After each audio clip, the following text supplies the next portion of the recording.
He was Brazil's most popular political leader, a two-time president whose run in the 2022 election against Jair Bolsonaro is widely expected. 20 years after his first election, can Lula da Silva make a political comeback and become president of Brazil for the third time? We speak with President Lula in an exclusive interview.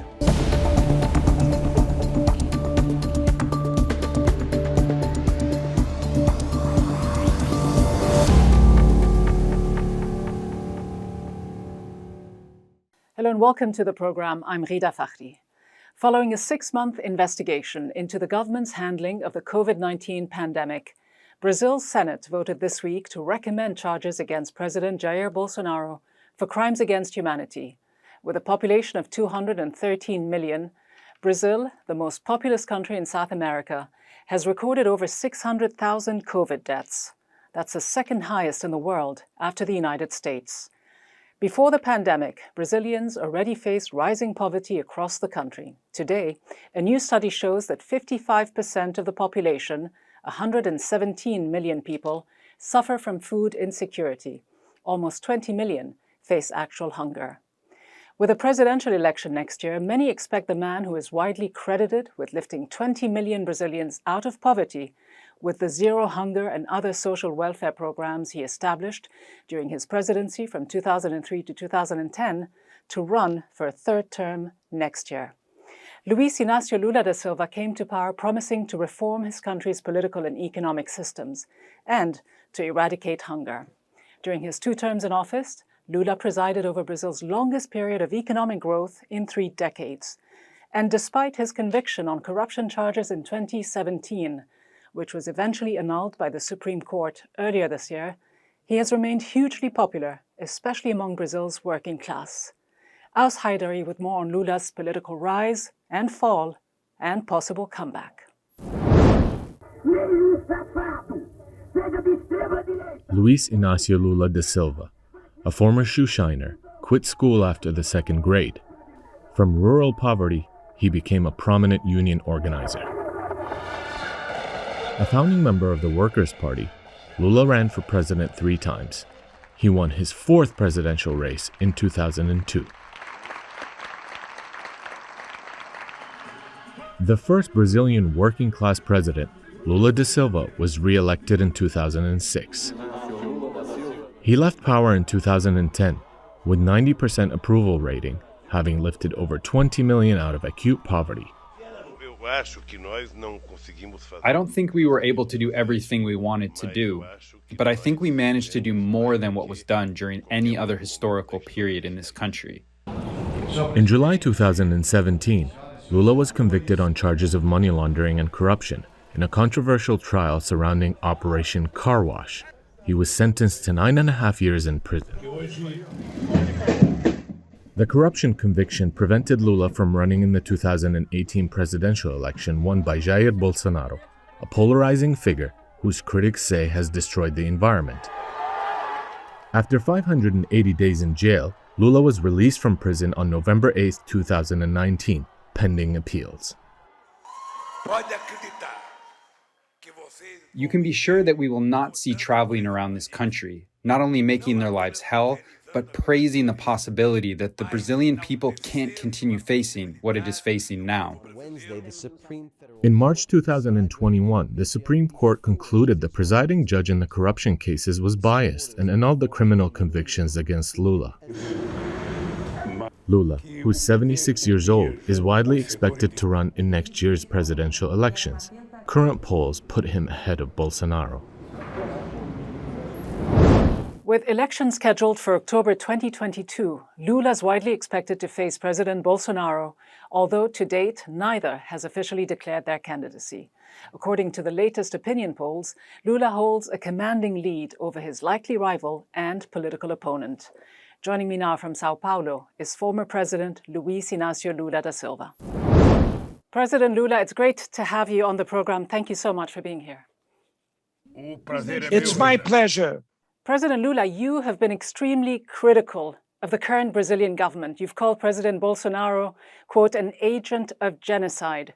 He is now accused in a Senate report of crimes against humanity. Do you call for his prosecution? Should the president face criminal charges for the 600,000 COVID-related deaths in Brazil? Well, first of all, it's important to say that it's very difficult for a former president of the Republic making critique for those that are now in charge of the country. The fact of the matter is that the president of Brazil today, he does not rule, he does not govern, he has no human relationship with COVID-19.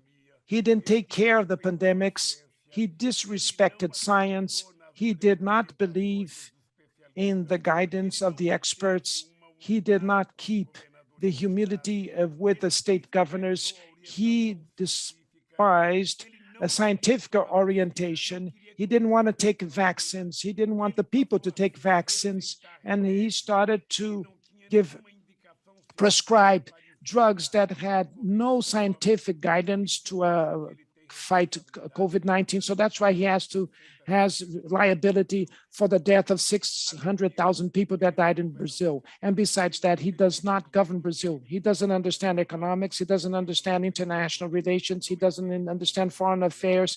He doesn't understand social movements. He doesn't understand absolutely nothing about nothing. When I was reelected in 2002, the great motto in my campaign was that the hope had surpassed fear. The victory of Bolsonaro means that ignorance surpassed intelligence and won over the intelligence, and Brazil's paying a high price for that. And so I expect that in 2022, people would reestablish democracy in Brazil in 2022, and like someone that is a true Democrat, someone that is a human person that enjoys and loves the people. President Bolsonaro, there's no doubt, made some troubling statements. He took troubling decisions, to say the least. But can President Bolsonaro, be criminally liable for the pandemic? Could anyone have prevented the death toll caused by an unprecedented virus, a worldwide pandemic? And by the same token, should former US President Trump be prosecuted for his handling of the pandemic? I mean, there are obviously many similarities between the way Bolsonaro and Trump handled this. I am convinced that yes. The truth of the matter is that Bolsonaro is a copycat, a faithful copycat of what Trump was in the US. And Bolsonaro followed all the guidelines of President Trump, former President Trump. He said that the vaccine would not solve anything. He used to say that you didn't have to use masks. He said that you didn't have to avoid crowding, and he would prescribe a drug that is a drug to confront malaria and to fight COVID, going against all the scientific orientation in Brazil. So that's why in some moment, either a court in Brazil or an international criminal court, he could be judged, put on trial for the crimes that he committed. Would you like to see him put on trial for these crimes, if not within the justice system in Brazil at the International Criminal Court? I believe that he has to be put on trial in Brazil. We have now a congressional investigation committee at the Senate, and this report was shown to the Brazilian society, and it's going to be sent to the Attorney General of the Republic. And this report, the Senate report, will go to discussion in the civil society. And the judiciary branch of power has the competency to put him on trial. I have not read the report yet. I don't know all the charges against Bolsonaro and other persons, but I know that there is the intent to open a judicial case in other courts outside Brazil too. But I have the awareness that the Brazilian justice system can put on trial Bolsonaro. They have the mistakes that he committed and to the way he treated the pandemics. I believe that the Brazilian justice system can put him on trial, but certainly we're going to have brought to some cases, judicial cases against him too. But do you have faith in the independence of the justice system in Brazil? Because of course Bolsonaro is saying that these charges would be politically motivated. You yourself faced corruption charges, was convicted, spent close to 20 months in jail before the charges against you were annulled. Do you have full trust in the Brazilian justice system? Olha, não se trata de ter fé. Well, it's not to have faith or not faith. I have faith in God. In justice, I have the belief that it will fulfill its mission. Look, when I faced those charges, I went to the federal police. I could have left Brazil. I could have gone to exile, but I went to prison. I wanted to prove that the charges against me were lies, that they had political motivations, and they set up a gang using federal prosecutors and by the judge that put me on trial. I'm not saying that Bolsonaro is guilty. There's a charge against Bolsonaro.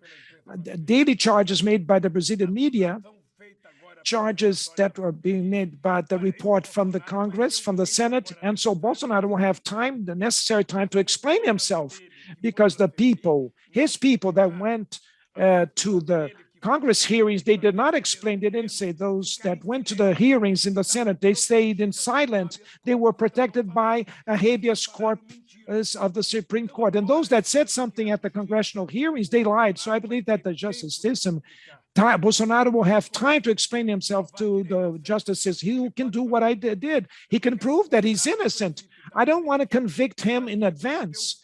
I believe that he committed the crimes, yes, but he said no, so he has to prove that he did not commit the crimes. When I was arrested, I said, I will not exchange my dignity for my freedom. I am going to prove that those that made those charges lied, and those that charged induced the Brazilian media to also lie for many years about the charges against me. I don't know if you're aware, I am the most censored politician in the Brazilian history, and the censorship continues against me in the media. So I believe that Bolsonaro will have some time. Now he's going to pick up the judicial cases if he's indicted, and he'll have the time to defend himself in the judicial system.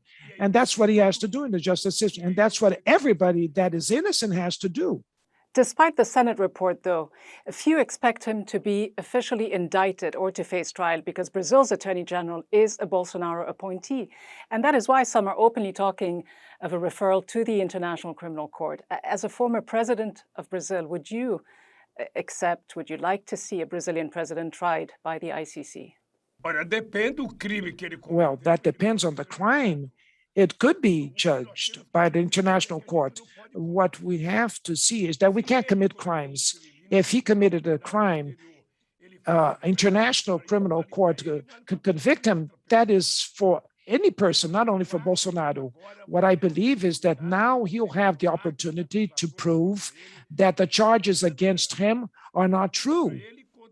And against him and another 60 people that are being charged by the report from the Senate. This is what we're expecting, that now he can prove that he did not challenge science, that he did not challenge medicine, that he did not change the World Health Organization. Because if he had bought the vaccines in the timely fashion, he would have avoided at least half of the death tolls that happen in Brazil. This is a fact.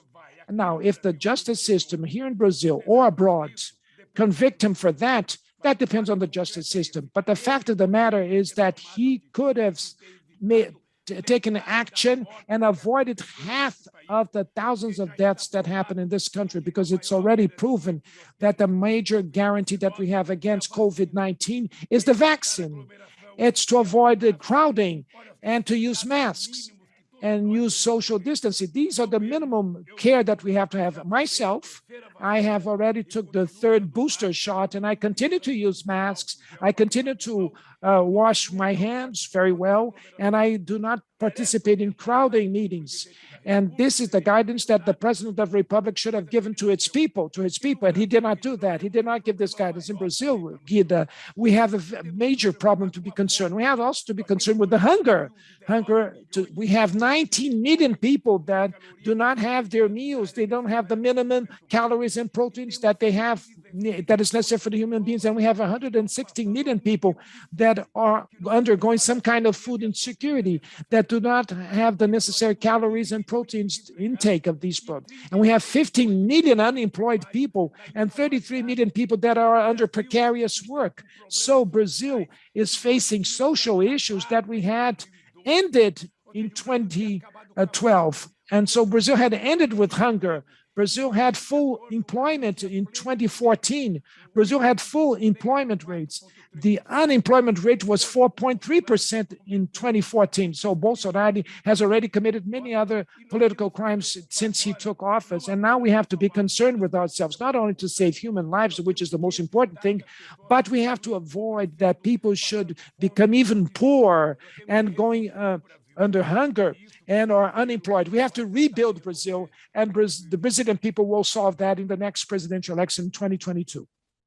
Precisely, Brazilians will have the opportunity to render their verdict, to have some kind of a referendum on Bolsonaro's first term in next year's elections. You haven't formally announced your candidacy for the election.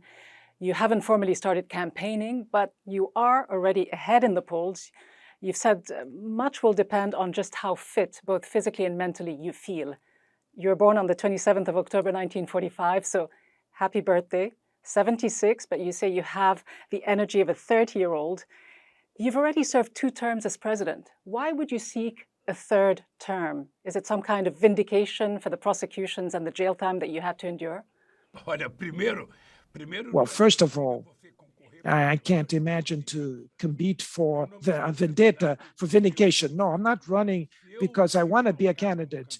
If I place myself as a candidate, I'm going to be by the party that I represent that will have to choose me first. It's the most political party that we have in Brazil.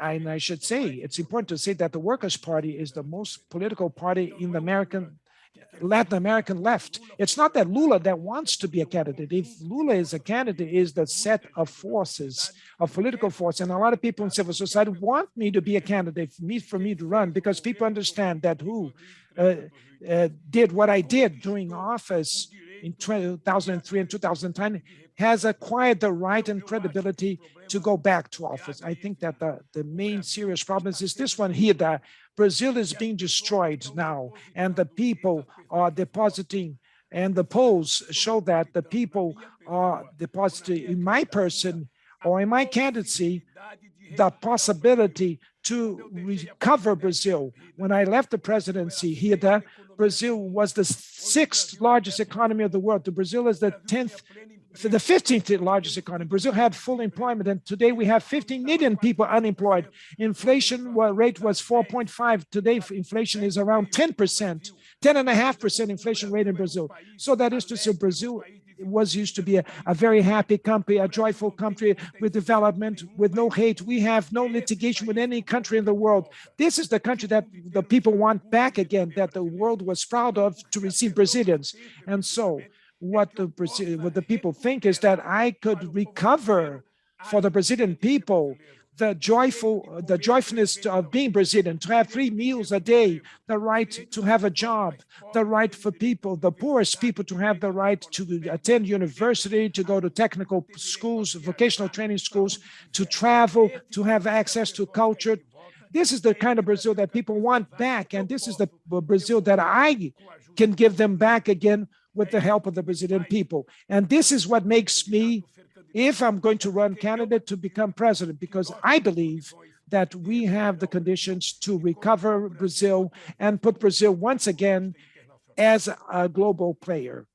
You've just made a passionate case for why you should run.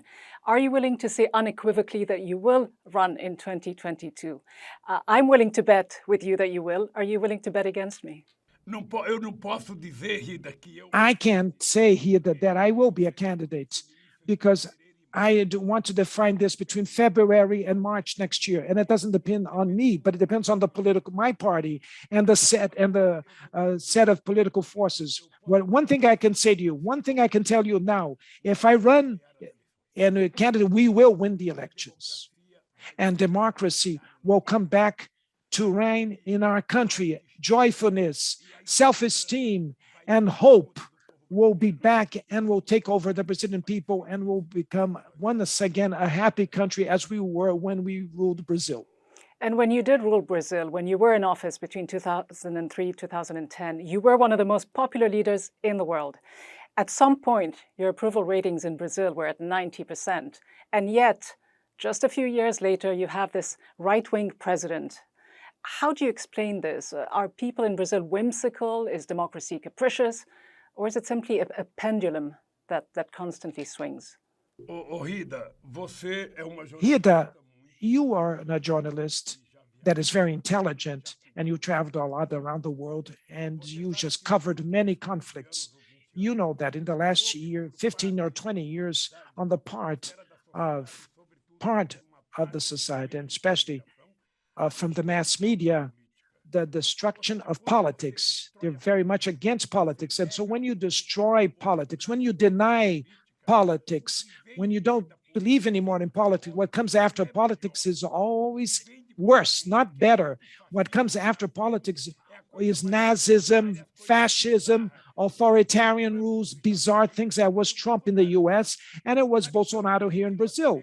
And so what do you want? We want to value politics, because the way out for humanity, the way out to end with hunger, the way out to make that the wealth be more distributed in equitable terms is through politics. It's the politics, and politics is what allows us to have a turn in power. And so if the people believed in a right-wing discourse, a fascist speech, if they believed in a backwardness discourse in the US and in Brazil and in Hungary, well, these people can change their opinion afterwards. And our role is to convince the people that the mistake that was made in the past elections have to be corrected in the next elections. And this can only be done through politics.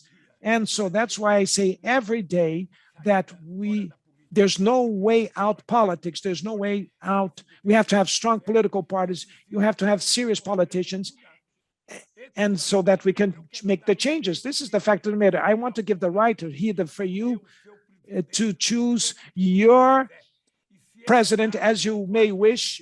And if he makes a mistake, you take him out of office and put someone else. That's how democracy works. That's how politics works. But how do you restore people's trust in politics and politicians? Because many believe that an eventual race between you and Bolsonaro would create a very polarized election. You mentioned the issue of choice, a choice between the far right and the left, the far left. Would Brazil not be better off with a more centrist leader, a new leader?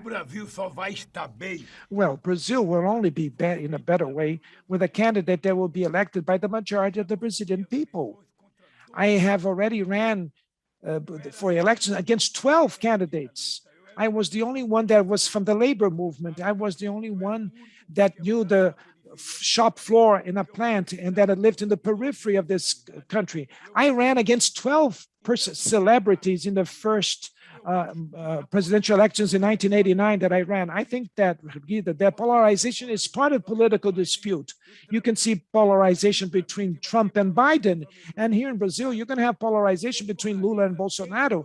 The Workers' Party's always polarized since 2002. And since 1989, the first presidential elections. The Workers' Party was in second in 89, the second in 94, in 98. It was the first one that won in 2002, the first one in 2006, in 2010, in 2014, and the second in 2018. And now I'm going to be the first one again in the next election to show you that the polarization is part of democracy.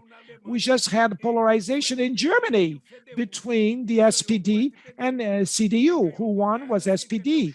And who won the elections will rule, and those that lost the elections will cry and prepare themselves for the next elections. Here in Brazil, I am convinced in Brazil that the central dispute will be between democracy and fascism. I'm not going to say between the good and the evil, because that would be too presumptuous on my side, but it will happen between the people that believe in democracy, for those that believe in the economic development, that those that believe in environmental issues as fundamental values for the new development model that the world needs, that enjoys the people, that want to take care of people, and those that don't enjoy the people, they don't want to take care of the people, for those that enjoy democracy and those that don't enjoy democracy. I think that democracy will win.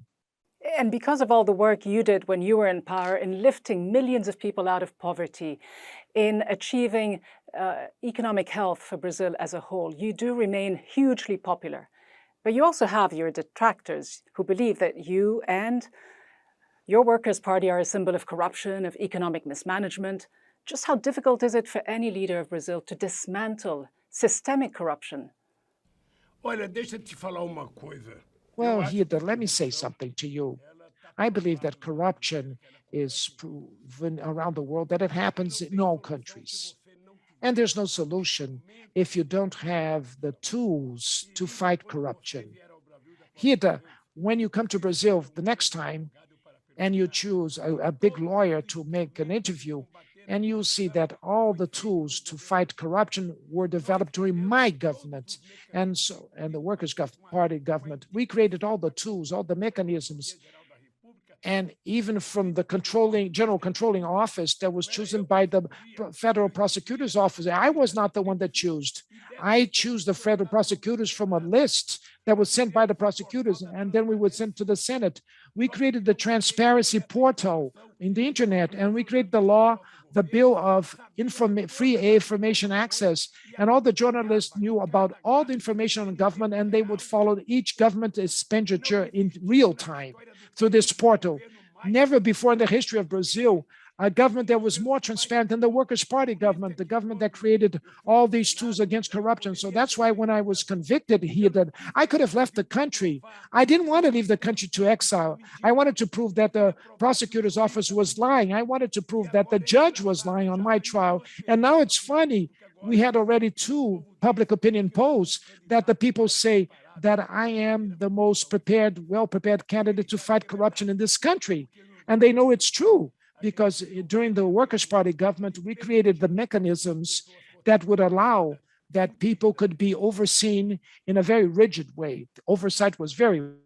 But looking at the broader electoral political system in the country, when you have 30 political parties, is it a recipe for all types of corruption? The Brazilian Congress as well seems quite unmanageable, possibly even a source of Brazil's systemic corruption, isn't it? When you have no fewer than 16 parties who are represented in the Senate, 24 in the Chamber of Deputies. Is this conducive to effective governance, or should it be a priority to change the electoral system? Rida, a reforma política. Rita, the political reform is not something that could be done by the President of the Republic. The political reform of the political system has to be done by the political parties themselves. And I agree with what you said. You can't go on with a coalition government with 33 political parties. It's very difficult for you to have a coalition to govern Brazil. In Brazil, we don't have political parties, true political parties, with the exception of the Workers' Party and some other left-wing parties. In Brazil, what we have is co-ops of deputies, of representatives in the Congress. There's no possibility. You don't have leadership in the Congress that could speak for their caucus. And many times for the leadership don't speak on behalf of the political party, because each individual representative in the Congress have their share in the national budget. And that is something absurd. And so each one speak for themselves. So I am convinced, and I agree with you to say that Brazil needs a political reform in its system. And it's not democratic for you to have 33 political parties.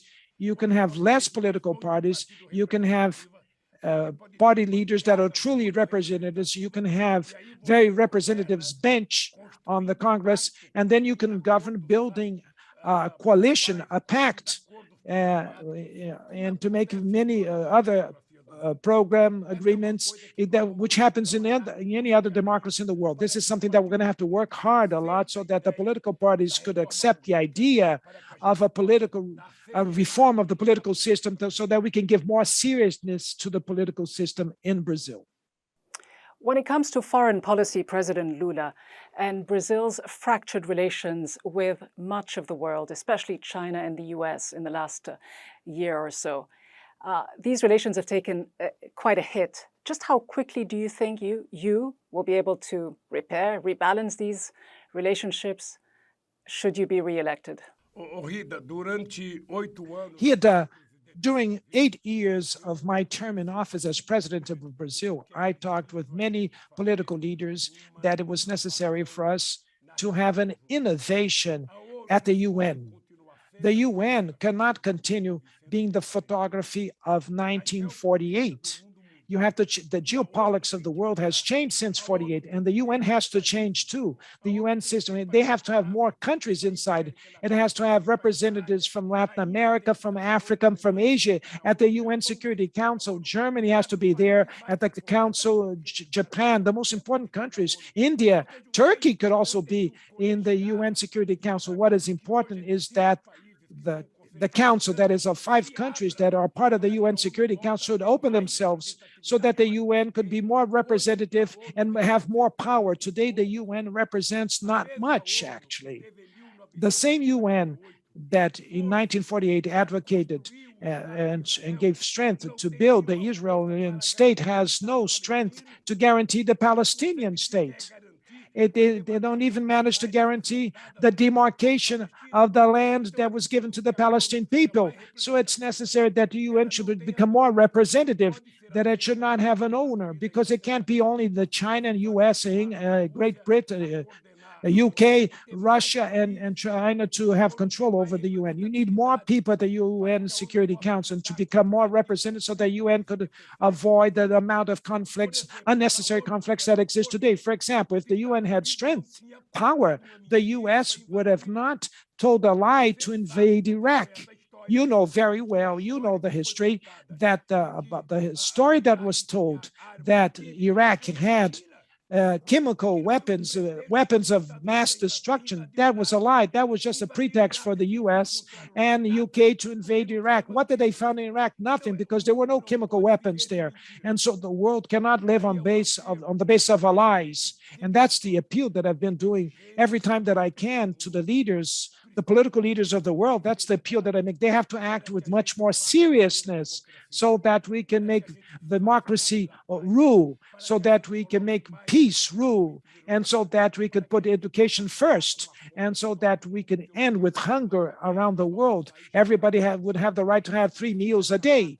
And so we have to end with the inequality in the planet. And the UN, if it was stronger, if it was more representative, it would give a tremendous contribution to the world of peace, for a more developed world, and a world with less wealth concentration as we have today. But is the answer making the UN Security Council more representative, enlarging the Security Council, as you argued during your tenure? One of your main foreign policy goals was to make Brazil a permanent member of the Security Council.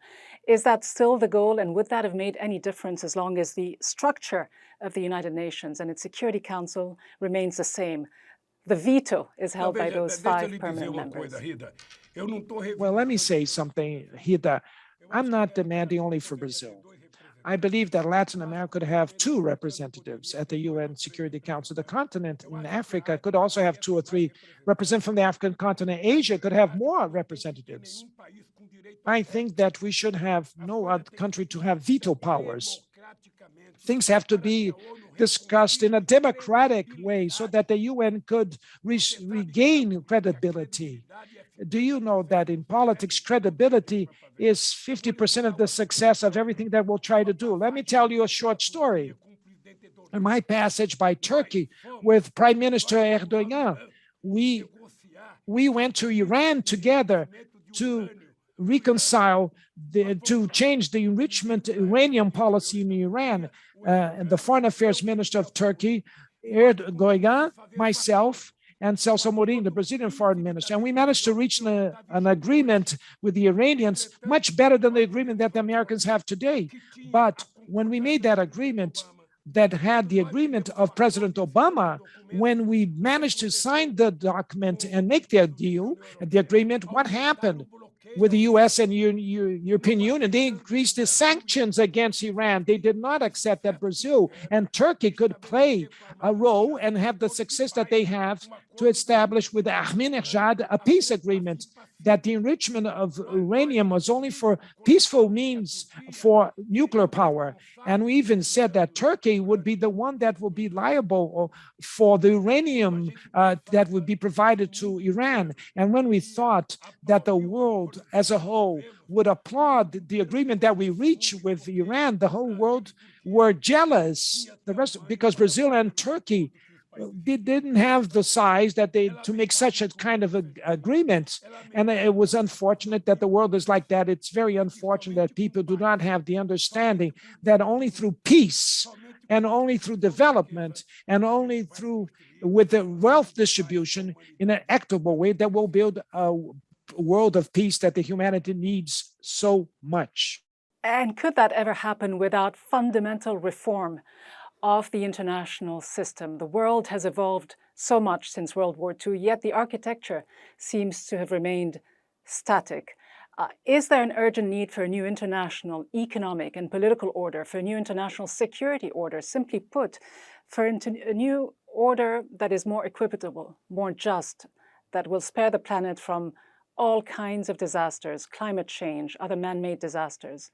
Would a President Lula be at the vanguard of that fight? I wouldn't say that I would be in the vanguard. I would be together to build a new world governance. I believe that no country has the right to blockade another country with a UN decision. The UN could have interventions to avoid wars.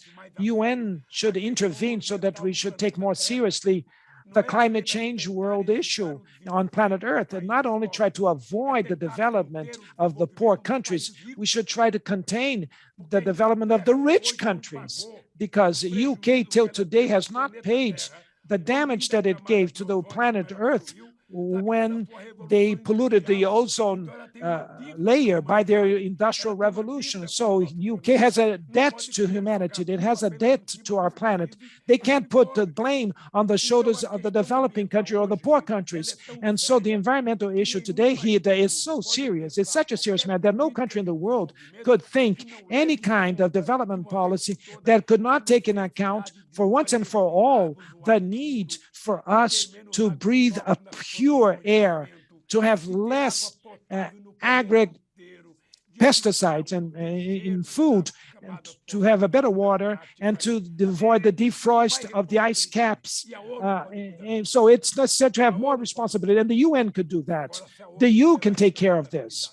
But if the union has much more representativity, and I can say to you here that I'm going to fight a lot so that the union could come back to play a more representative role in world matters and a more democratic role in world society. On a concrete level, though, what can happen? What do leaders have to do? Because as you know, on climate change, COP26 is around the corner, and the leaders of China, Russia, and many others won't be in attendance.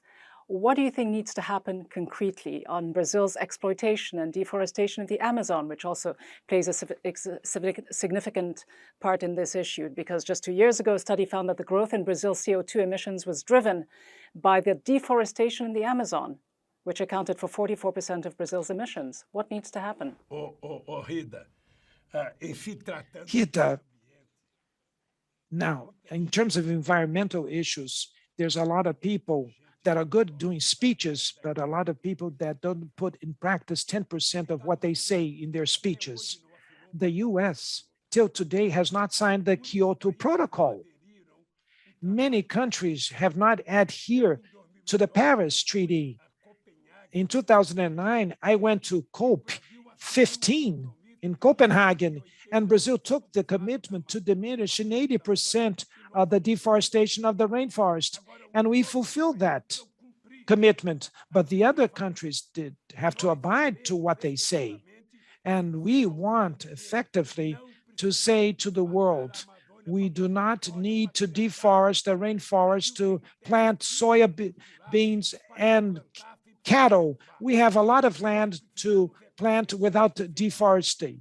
What we need is to convince society, civil society, that the forests standing, it could be more profitable for the development of Brazil than if we have the deforestation. What we need is to collectivize the scientific studies about the wealth of biodiversity of the Amazon rainforest and to withdraw from the biodiversity of the Amazon part of the wealth for sustainability of almost 25 million people that live in the rainforest. And besides, on the part of the Amazon that is in Peru, Venezuela, and Colombia, what we need is to be more intelligent. We shouldn't stay fighting against nature, but we have to live with nature in an adequate fashion. What I can say to you, Rita, is that in Brazil, we have many businessmen from agribusiness that are against deforestation, that they want to help to keep the forests and to sustain our water quality. They're not in favor of pollution of pesticides for agricultural production. And these advocate and defend the environment because they need to have influence in the international markets. But there are others that don't want to do that. They should be punished, the other businessmen. They should be punished by reality. And so I believe here that we need now, on November the 26th, if I'm not mistaken, in Glasgow, we should take responsibility and start to pass certain decisions and resolutions in the environmental level that we should fulfill. Each country has to put inside their government and make that their national Congress should pass the resolutions that would pass in international meetings, because we made the decisions in the multilateral fora. When we go back to inside our countries, no Congress, domestic Congress, passes what was approved in the international meetings. And so it's necessary that we should have more seriousness from the political class. It's necessary that we should have more seriousness from the heads of state. It's necessary for us to discuss with much more careful way what kind of energy we're going to produce on the planet Earth from here onwards. What kind of energy we're going to produce that will be clean energy, that should be highly renewable in terms of its sources, and we don't have to use the kind of fossil fuel energy system that is pollutant. And this is the world that we have to fight for, and we have to convince all the countries in the world. There's no country that is more important than the other when we're dealing with environmental issues. A small island sometimes is as important as a country the size of the US. What is necessary is to prevail democracy and the fulfillment of the decisions that were made at the multilateral institution. That's why the UN has to change. That's why the UN has to change the system, and the Bretton Woods system has to change too. The IMF has to change. The World Bank has to change. President Lula, what you're saying is what many leaders might be saying as well. Everyone seems to agree that something needs to be done about climate change, but no government wants to make the hard decisions. Next year will mark the 30th anniversary of the 1992 Rio Earth Summit. And as you say, there's been Kyoto, there's been Paris, and endless agreements that have been signed since. What would Brazil do concretely? I mean, is there a leadership role on climate change that you could take? Because as you say, it is poor people, particularly in the global south, who are paying the heaviest price. Rita, certainly Brazil, if the Workers' Party goes back to rule this country, we will treat with 100% seriousness the environmental issue. We have already proved that in the past, and we'll prove it once again. It is possible to grow, to the economy to develop itself, conserving the environment, and to use environmental preservation or conservation as a value, as a formula to do well to the Brazilian people. The Brazilian people wants that, and I can reassure you that if I come back to govern this country, we will take very seriously the environmental issue, and we will talk with other political leaders in the world. We'll talk with all the countries in the world so that everybody should take responsibility. And I hope that to have this opportunity once again, if I run for the presidency in my country next year again. And if you do run for the presidency and if you are elected, undoubtedly one of the lingering, nagging issues that you will have to deal with is race relations in Brazil. We don't often hear very much said about that, but it's a very real issue in your country. And I'm sure you followed the turmoil here in the United States after the assassination of George Floyd. Since then, the question of indigenous peoples, of people of African descent, has been much more prominent in many countries. Ethnicity, race relations are a problem in so many countries in the Western Hemisphere.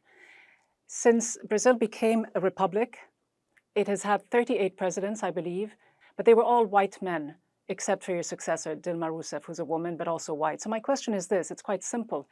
Is Brazil ready for a president of color? And I'm asking you this because quite often the cleavages between the left and the right mask the other more profound divisions within society, not only of social class, but of ethnicity as well.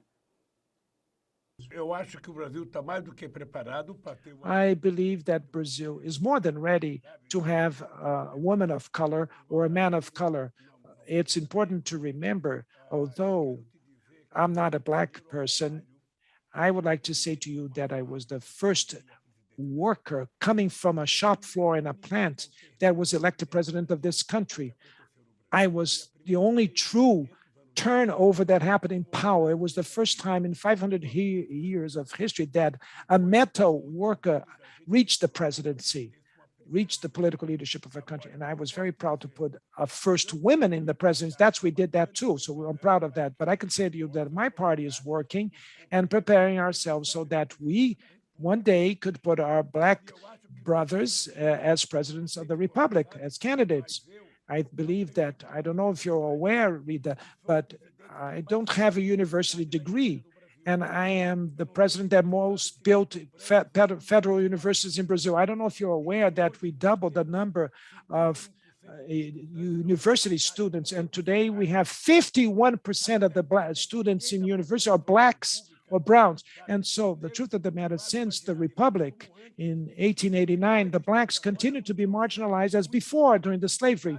And now we're undergoing a very quick process to try to unblock racism in Brazil, to try to build a society that is a civilized, humanitarian, democratic, and plural, where no one could be suffer prejudice by their color, by their height, by the weight that they were born.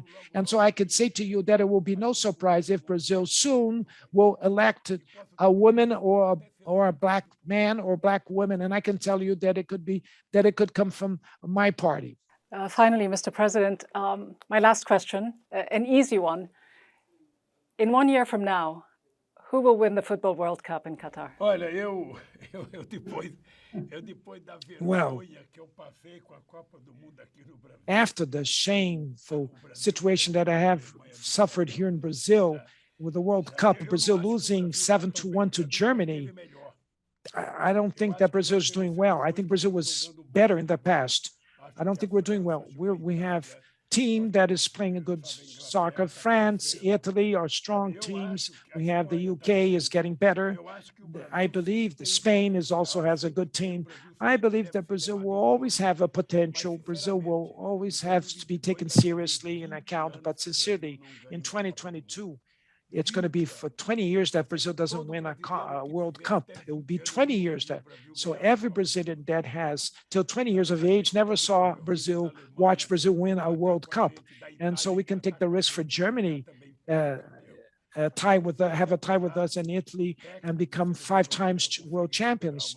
And so let's see if the Brazilian coach managed to structure a good team so that we can win the cup.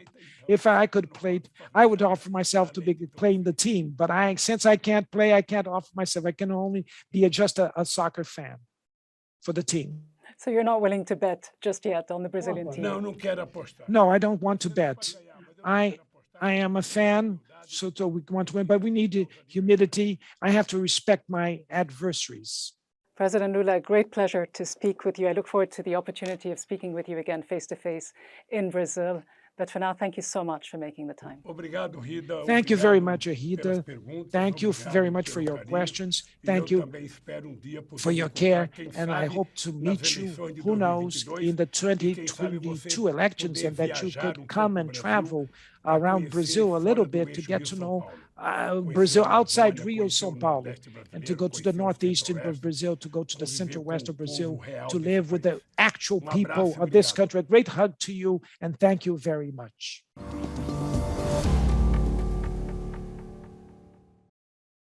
Lula da Silva may be guarded on the outcome of next year's World Cup, and for good reason. Since it last won in 2002, Brazil's national team has been in crisis. In crisis, just like Brazil's political scene. Since Lula left office, his successor, Dilma Rousseff, was impeached, and her successor, Michel Temer, was disgraced and arrested. He himself was imprisoned for 580 days before being cleared, and President Bolsonaro may be looking at criminal charges down the barrel. If Lula is also guarded about a possible candidacy, the question is not if, but when he will make that formal announcement. And if polls have it right, Lula will match the record of Brazil's icon, Pelé, who, also from humble beginnings, lifted the FIFA World Cup 3 times for his country. And so, will Lula win a 3rd term? In politics, as in football, anything can happen. That's all from me, Rida Fakhri. Thanks for watching. See you next time.